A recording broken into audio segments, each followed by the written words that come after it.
bringing an agile development mindset to commercializing space. I'm Tonya Hall, and joining me is Jonny Dyer, CEO of Muan Space. Welcome, Jonny. Hi, nice to be here. Give us a brief summary of your professional background, will you?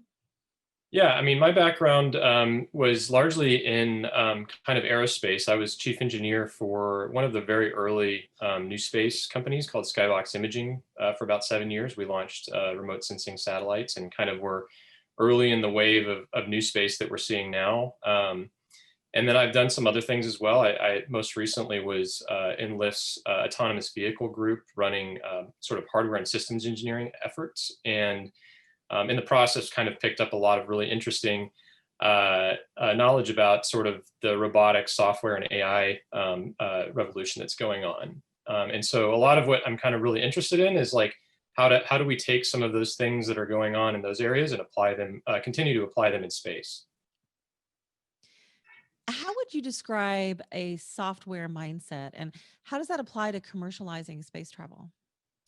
Yeah, I mean, I think the way to think about it is you kind of have to take a historical perspective, right? So, in the early days of computers, things were hard and costly to change. It was, when you were punching cards when you had to punch cards to write programs and then compile things overnight, the cycle time was very long and there was a lot of emphasis placed on getting things right from the beginning because it was very costly if there were mistakes. As time went on, software got essentially free. It became free to kind of write new things, test them, compile them, etc.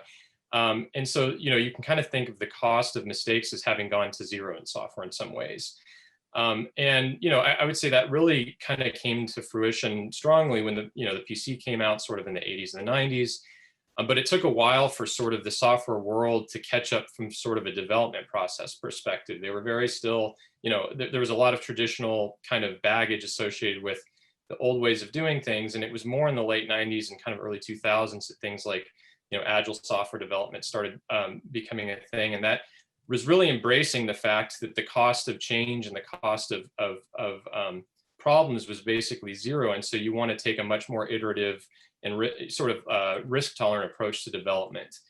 And I think we're seeing something very similar in space, where historically it's been, same exact story. It's been very hard to change things. It's been very expensive if you have problems, to the point where, like, a $1 billion space mission has to know that it's going to work when it launches. There's no tolerance for failure, essentially. It's kind of the old Apollo 13 thing where, failure is not an option, right?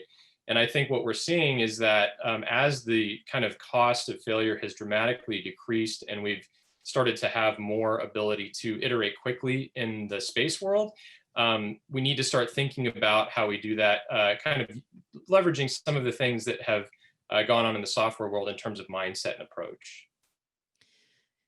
So, like you said, then human lives are at stake. So, what's the right balance between leveraging the accumulated experience of the traditional aerospace world and moving fast and breaking things? Yeah, no, that's a really good question. Obviously, I mean, I don't think this is I don't think you can universally apply this. If there's a human life at stake, you have to take there's a certain level of rigor and sort of diligence required if you're going to do something.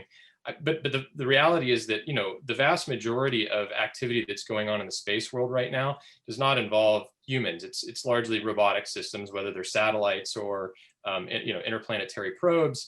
And in those cases, again, I think you have to look at it from sort of a cost of failure perspective. If you can afford to take multiple iterations on something and learn as you go, then you really need to think hard about how you kind of confront the upfront development effort. And really, I think speed becomes a critical thing. You really want to move quickly and iterate quickly rather than spending huge amounts of time and money upfront trying to get something perfect. That's really the key. I think that's really the key learning from software.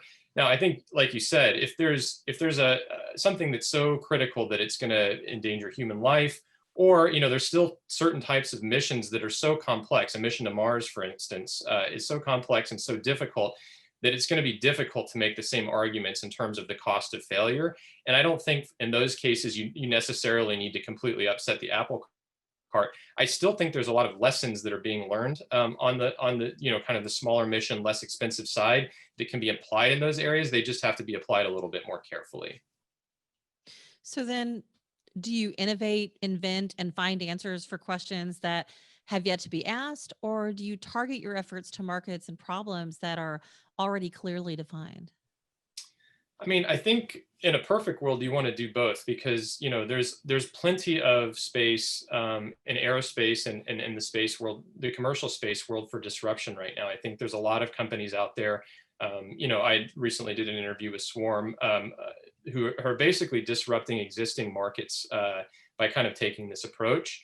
But I also think that when the cost of deploying something in space, of getting data back from space, starts falling below some threshold, it also opens up entirely new things that have never been done before, right? So there may be, I'm sure there are many applications out there that have a lot of value but have never even been attempted with space missions because the cost was so high. And as that comes down dramatically, I think people need to keep a very open mind to doing things that were potentially done in other ways from space instead. And I think a perfect example of that is sort of what SpaceX is doing right now with Starlink, right? Historically, communications have been, especially high bandwidth communications, broadband, has always been focused on ground infrastructure, whether it's fiber or DSL, or in some cases you can imagine like the LTE networks and the cell networks as kind of constituting that.